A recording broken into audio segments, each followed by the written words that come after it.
Loving Sai Ram and greetings from Prashanti Nilayam.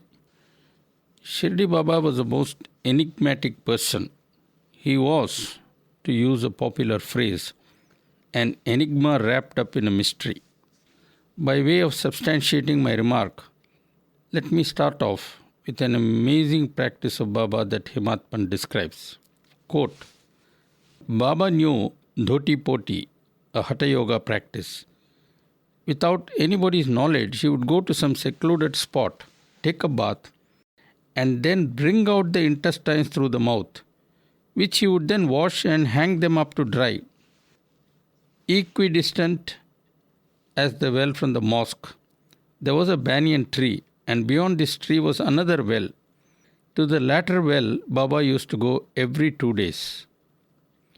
In the scorching heat at high noon, seeing that no one was around, Baba would himself draw water from the well, wash his mouth, face, etc. And so, on one such occasion when he was sitting down to his bath, he hurriedly brought out his intestines and began washing them at that place. When a goat is killed, its intestines are turned out inside out, washed clean, and put fold upon fold to dry. Similarly, Baba took out his intestines and turning them inside out, cleaned them carefully. He then spread them out on the Goa tree to the consternation of the people around. Even now, there are people in Shirdi who have seen Baba in this condition with their own eyes, who say that he was a unique saint. End of quote. This business of bringing out one's intestines, washing them and hanging them out to dry, it's absolutely mind-boggling, is it not? And yet, as Hemant Pant says, there were people who had actually seen this. Hemant Pant's love for Baba is amazing. It's absolutely moving. He is totally convinced about the divinity and purity of Baba and is eager that everyone reflect upon the wonderful opportunity to sail across the ocean of life with the help of Baba. Here are some glimpses of his philosophical reflections about how life is normally wasted in mundane activities and what one must do to make proper use of the gift of life. And I quote, the day dawns and sets in the evening. Years are devoured thus. Half the lifetime is spent in slumber, and even the remaining half brings no peace and happiness. Childhood is spent absorbed in play, the youth in amorous pursuit of the youthful maiden, and old age in the weariness brought on by debility and disease, and forever plagued by maladies. To come into this world only to fatten the body, to keep on breathing and live up to a ripe old age. Is this the fulfillment of this human birth? Attainment of the Supreme is really the highest achievement of human life. Or else, what is so wanting in the existence of dogs, pigs and other animals? The dogs also fill their bellies and go on procreating to their heart's content. Then what's the great significance of a human birth when both a dog and a human being are in the same position? If life is to be spent only in the fourfold activity of eating, drinking, sleeping, etc., then what is the difference between dogs and humans? Think for yourself and judge. End of quote. By the way, all this sounds very familiar, does it not? Have we not heard Swami dinning this message into our ears so many times? Getting back to Hemant Pant, after reflecting in such a vein, he says that coming to Sai's feet causes one to wake up from spiritual slumber and not only realize the true purpose of life, but also do something about reaching the true goal of life. And, says Hemant Pant, one can come to Sai's feet only if one has his grace. What happens when one comes to Sai's feet? Hemant Pant has the answer. He says, and I quote, saints turn a worldly man into a spiritual seeker, and such a seeker into a man emancipated. That which cannot be accomplished by lectures or Puranas is easily accomplished by merely observing the behavior of saints.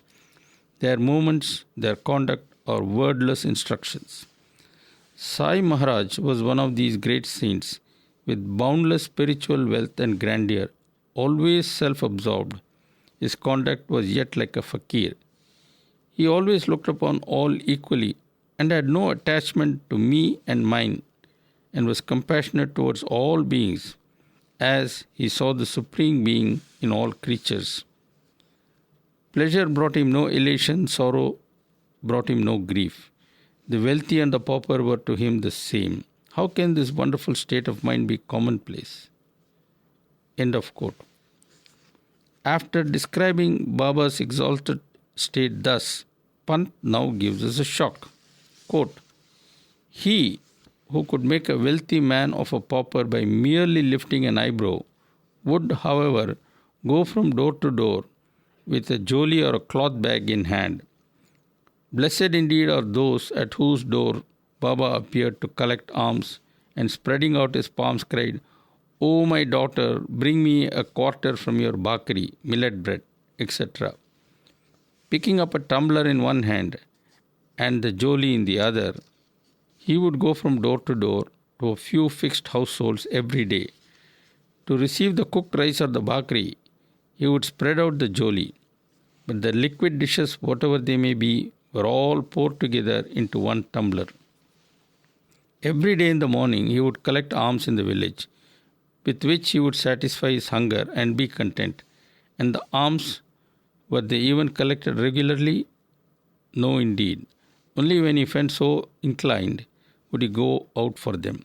With the result, sometimes he would go into the village for the alms as many as 12 times in one day. The food so collected would then be put into a wide-mouthed earthen jar in the mosque, from which crows and dogs freely partook of the food. The lady who swept the mosque and the courtyard also took home some 10 or 12 bakris from it, and no one prevented her from doing so. Baba would not even dream of shooing away cats and dogs. How will he ever refuse food to the poor and the weak? Blessed, blessed was his life. End of quote. It is but natural for all of us to wonder why on earth Shirdi Baba took to asking for alms. Nothing that the divine does is without a purpose. And now let us hear what Hemat Pant has to say about this matter. And I quote, actually, if one considers Baba's lifestyle and conduct as a whole, one would realize that collecting of alms was most befitting. For by so doing, he gave an opportunity to people to perform the duty of a householder, all for their own good, which brought them great satisfaction. It is the devotee steadfast in his faith and who surrenders everything, body, speech, mind and wealth, at his feet, who is very dear to Sai. In Grihasthashram, that is the householder, the second of the 4 stages or ashramas, whatever food is cooked in the house is first to be offered by the householder to the sacred fire in the name of the sannyasin and the brahmachari. Sannyasins and brahmacharis are forbidden to cook food. Hence, the Shastras or scriptures have entrusted the responsibility of feeding them to householders. Sannyasins never take up any occupation to satisfy their hunger. End of quote. By the way, as an aside, I might mention that when a boy undergoes the Upanayanam ceremony, he begs for food, and the first one to serve alms is his own physical mother. I recall a mass Upanayanam ceremony that took place in the year 2000 in Vrindavan in the Sai Ram hall. Swami was in residence there at that time. After the ceremony, there was a divine discourse in which Bhagavan Baba made an explicit reference to the brahmachari seeking alms and what it really meant. Let us go back to Hemat Pant, and I quote, Baba was not a householder, nor was he in the Vanaprastha stage, but he was a celibate who had renounced the world from childhood. For such a one, subsisting on collected alms was most fitting. He who regards the whole universe as his home knows for certain that he is himself Vasudeva, Vishwambhar, meaning all-pervading, that he is everlasting Brahman. End of quote. One thing that all devotees of Swami love immensely is stories of experiences of devotees. Devotees love such stories because they contain the flavor of the Leelas of God and illustrate the way in which the Lord plays with his devotees. Listen now to the experiences of the Tarkand family which lived in Bandra, a suburb of Bombay. Ramachandra Tarkand, popularly known as Bala Sahib Tarkand, lived in Bandra with his wife and son. The entire family was greatly devoted to Baba. There was a beautiful altar in the home of Baba Sahib, and in the altar was a beautiful picture of Shirdi Baba. Worship was offered without fail every day to Baba. The son, in particular, was very meticulous about the worship. Every morning, he would take his bath and then offer puja to Baba's picture. At the end of the puja, the son would ceremoniously offer food or naivedyam to Baba. The son never missed his puja or offering the naivedyam. Once, Baba Sahib's wife, that is the mother of this boy, wanted to go to Shirdi to have Baba's darshan. The boy also was expected to go along with his mother, but he did not want to go. Let us at this point hand over the narration to Hemat Pant. Quote, although such was the father's wish, the son really did not want to go, for he was worried as to who would regularly perform the puja in the house in his absence. The father was a Prarthana Samajist who did not believe in ritualistic idol worship. The son's doubt was, would it then be proper to trouble him? End of quote. The son really wanted to go, but at the same time he was worried about the suspension of the puja at home, which he did not like. So what was he to do? Pant describes how the son tackled the problem by making a statement, quote, unless I am promised that nobody in the house will take food without first offering naivedya to Sai, I certainly cannot go. The father was aware of his son's vow. He therefore said, son, you go. I will offer the naivedya regularly. You may be assured of that. Without offering naivedya, none of us here would take food. Trust my word and have no doubts. Go to Shirdi with an easy mind. On getting such an assurance, the boy went to Shirdi along with his mother. As the next day dawned, Tarkand himself performed the puja. On that day, right at the beginning of the puja, Baba Sahib Tarkand prostrated before Sai's picture and prayed, Baba, let my puja to you be the same as that of my son. Let it not be a mechanical exercise at my hands, but let true love spring in my heart while I am performing the puja. End of quote. So, keeping his promise, the father performed the puja every morning in the right spirit. And by way of naivedyam, a piece of sugar candy would be offered to the picture of Baba at the end of the puja. This went on day after day, while the mother and son were in Shirdi in the physical proximity of Baba and enjoying Baba's darshan as well as serving him. One day, there was a lapse in the puja. Over to Hemat Pant. Quote, his mind preoccupied with business matters, one day Tarkand did not remember the naivedya. Everybody had their meal without making the food offering to Sai. Tarkand was the chief officer in a well-known textile mill, and he had to go out every morning for his work. Later in the afternoon, when he returned, he was served at mealtime the prasad of sugar candy offered to Sai in the morning. Such was the daily routine, and one day, when he forgot to offer the sugar candy as naivedya, he did not get prasad for lunch. The cook did not serve any prasad as he used to do every day. At once, Tarkand got up from the meal, full of remorse, and prostrating before Sai's picture, said with tearful eyes, Baba, what is this maya of yours? How did you stupefy my mind in this manner? Really, it was just a mechanical exercise you made me perform. But now, please grant me your forgiveness first. It is no bewilderment but a great sin that I have committed, and I am filled with remorse. It is my fault entirely, shameless as I am. Be compassionate with me, O Maharaj. Saying so, Tarkand prostrated at Baba's feet in the picture with a heart overcome with great regret and repentance.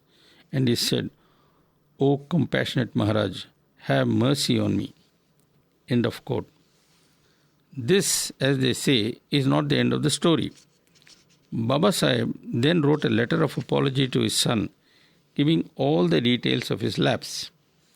Meanwhile, a drama was taking place in Shirdi, And we turn to Hemant Pant for a description of that drama. Quote, although the boy was in Shirdi all this while, listen, O listeners, carefully to what happened when the boy went to pay obeisance to Baba on that same day at the same time. As the boy came very eagerly with his mother and bowed at Baba's feet, he was quite astonished to hear what Sai said to his mother. What could I do, O mother? Today, as every day, I went to Bandra, but there was no rice, no gruel, nothing to eat. And hungry, I had to return. The master was not at home. My intestines were groaning with hunger, but in the same instant, at the height of noon, I turned back without a morsel. On hearing these words, the son at once guessed that most probably his father forgot and missed making the food offering. The son then pleaded with Baba, let me go home. But Baba would hear none of it. Instead, he made him offer puja there itself. The same day, the son sent a detailed letter from Shirdi, on reading which his father's heart simply melted. The letter from Bandra reached Shirdi too. The son was amazed. His eyes too filled with tears that flowed freely down his cheek. End of quote. The Tharkad family seems to have been a truly blessed one, for listen now to an experience of the mother while she was in Shirdi with her son.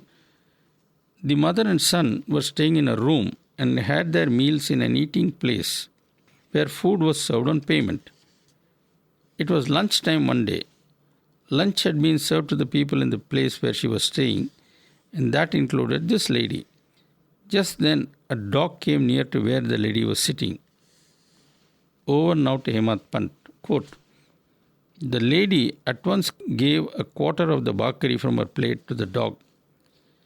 But at the same moment, there also came a hungry pig, smeared all over with mud, and to the pig also she fed a piece of bakari. In the afternoon after lunch, when the lady came to the mosque as usual and sat at some distance, Baba said to her affectionately, Mother, you fed me today, and with all that food, my stomach is almost full to the throat. I was suffering acutely from hunger, but you appeased me by giving food. That is what you should always do, for truly this alone will stand you in good stead. It can never be that sitting here in the mosque, I would speak an untruth. Always have such compassion. Feed first those who are hungry, then eat yourself. Preserve this truth carefully in your heart. The lady could not understand what Sai Samarth was saying. What could he mean? For his words are never without significance. So she said, how is it possible that I have given you food? I myself depend on others and eat whatever I get after paying a small price for it. Baba replied, after eating the bakri given to me so lovingly, I am satiated most truly. Nay, I am still belching with that satiation. Baba replied, after eating the bakri given to me so lovingly, I am satiated most truly. Nay, I am still belching with that satiation. When you sat down to lunch, you suddenly saw that a hungry dog with an empty stomach came to you. Know that I am the one with him. And so also the pig that you saw suffering from the pangs of hunger and smeared all over with mud. I am one with him too. As she heard the words, the lady was quite astonished in her mind. So many dogs, pigs, cats roam around. Is Baba one with them all? Reading her mind, Baba said, sometimes I am dog and sometimes pig. Sometimes I am a cow, sometimes a cat, and sometimes an ant, a fly, an aquatic creature. In such various forms do I move about in this world. Know that I like him who sees me in all the living beings. So give up this sense of differentiation. This is the only way to worship me. End of quote. All this reminds me of a couple of things. Maybe I shall make a brief mention of them before offering you one more story about Mrs. Tharkad. The first concerns an experience I used to have many years ago while traveling long distance by train. As some of you perhaps know, in India, trains make long halts at certain stations when people can have lunch or dinner. These are also stations where food is available outside in stalls. Some get out and go to the stalls to have a quick bite, while others who have brought food packets with them open the packets and start eating. Just then, a lot of beggars appear on the platform and walk around begging for food. They peer into the compartments through the window of the train and beg. Many would readily share, while others would abuse and chase the beggars away. I have seen this any number of times, and I have always been struck by the compassion of those who are prepared to eat a little less so that they could make a hungry person feel less hungry. Compassion was not all that rare in those days because it was a virtue that one literally grew up with. In the family, sharing and caring was a tradition that children imbibed from their parents. Let me narrate here an incident that involves Acharya Vinoba Bhave. For the benefit of listeners, I must mention that Acharya Vinoba Bhave hailed from Maharashtra. He was a freedom fighter and after independence lived more or less like a saint. He was a social activist, but his brand of activism was based on spirituality. He launched a movement called the Bhudan movement, which led to many donating land. And on this land, he settled many who were earlier dacoits. All this brought about a sea change in many backward areas. His life was a wonderful example of what the human spirit can achieve without any cash, provided one was prepared to sacrifice and toil. Now, during this freedom struggle, Vinoba Bhave was arrested and put in jail. There, he conducted classes in Bhagavad Gita for the prisoners. Amazing, is it not? And in one of those classes, he narrates an incident that occurred in his childhood. In those days, it was a custom to give away at night food left over from the day. Beggars used to roam the streets begging for leftover food after people had had their dinner. One night, a beggar came near the house where young Bhave was living and begged for food. His mother, hearing the cry of the beggar, took the leftovers and went towards the door to give it away. Young Bhave, then about 10 or 11 years old, saw this and said to his mother, "Mother, you should not give this food this manner." The mother was puzzled and wanted to know the reason. The son then told the mother, "You see, by giving food in this manner, you are really encouraging laziness. Moreover, in the Gita, Lord Krishna says that charity must be given only to the deserving." And in this manner, the son gave a lecture to the mother. The mother heard all this but said nothing. She just went to the door and gave away all the food she had to the beggar. Naturally, this infuriated young Bhave. He now began to rave and rant. He said, "Mother, you will not understand. You don't make an attempt to understand even when I tell you. Here I am telling you what the Lord says in the Gita, and you go ahead and do just the opposite. You people will never learn. How can the country improve when people do not understand or at least listen when they are told what is the correct thing to do?" The mother listened patiently and waited till her son finished his tirade. She then said softly, "Son, I am an illiterate woman. I cannot read. How is it possible for me to know what Krishna says in the Gita? I know only what my mother taught me." Young Bhave then asked belligerently, "What is it that your mother taught you?" The boy's mother then sweetly replied, "My mother taught me that when God, that is Narayana, comes to your doorstep and asks for food, you must never refuse. Now tell me, my dear son, what does your Gita say?" Bhave says that when he heard his mother say this, he felt like he was struck by a thunderbolt. He then told his audience, "I had read the Gita but did not truly understand what was contained in it. My mother had not read the Gita, but she knew the essence of what it said." That's a great story, is it not? Same message though. And it's amazing how this idea of God residing in all occurs again and again and again across the centuries in all sorts of manners. Before I wind up, one more story involving Mrs. Tharkad. Once, Govind, the son of one Mr. Balram, was going to Shirdi. Balram had just passed away and his son wanted to perform the obsequies in Shirdi. Just before leaving for Shirdi, he came to the house of Mrs. Tharkad and asked whether she wanted to send anything to Shirdi Baba. Over to Hemat Pant. Quote, As she searched in the house, there was nothing to send, just one peda, and that too had been already offered as Naivedya. But the boy was in a hurry to leave. So she sent the same, that is this solitary peda, for offering to Sai, saying, "There is nothing else, so now take this peda and offer it with love to Sai. Sai will eat it with relish." Govind took the peda with him to Shirdi. But when he went for Baba's darshan, he left the peda at the lodge, forgetting to take it with him. Baba was patient with him. Later in the afternoon, the boy again came to Sai's court, but as before he forgot again and came to the mosque empty-handed.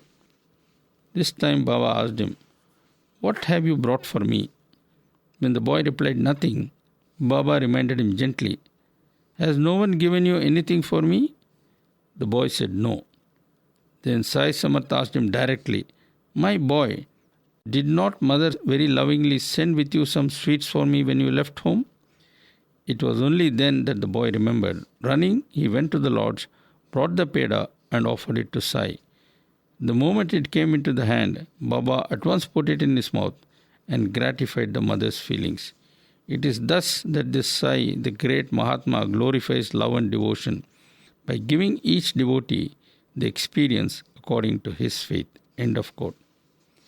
I am sure every devotee listening to this talk would be able to recall some incident which in its own way allowed him or her to experience the love and compassion of our beloved Swami. I have myself seen Swami go to so many houses and having lunch there. Actually, he would not be eating much, and most of the time he would be pretending to have lunch. But even that was a wonderful experience for the devotee. As Swami says, God and the devotee form an inseparable pair, and the cosmic drama requires both of them to be involved. It cannot be with just one of the two alone. Thank you for listening, and Jai Sai Ram.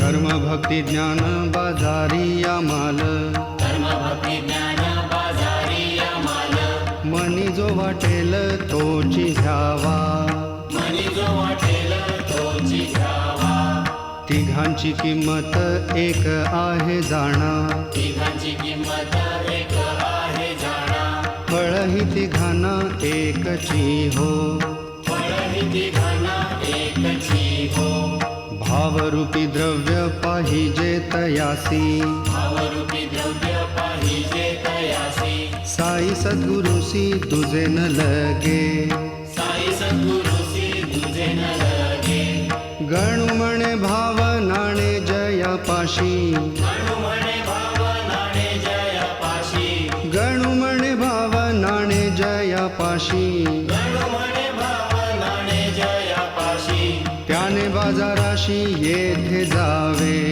त्याने बाजाराशी येथे जावे, त्याने बाजाराशी येथे जावे, फळते पाथेय घ्यावे फराळाशी, वळते पाथेय घ्यावे फराळाशी, मग पंढरीसी जावे सुखे, मग पंढरीसी जावे सुखे, बाबाजीने कृपा तुकोबासी केली, बाबाजीने कृपा तुकोबासी केली, तैच फळली पंढरी त्या, तैच फळली पंढरी त्या, थापटणे गोऱ्याने मारुनी नाम्याला, आपटणे गोऱ्याने मारुनी नव्याला, कच्चा ठरविला देवा पुढे, कच्चा ठरविला देवा पुढे, गणू म्हणे मग खेचर माऊली, गणू म्हणे मग खेचर माऊली, गणू म्हणे मग खेचर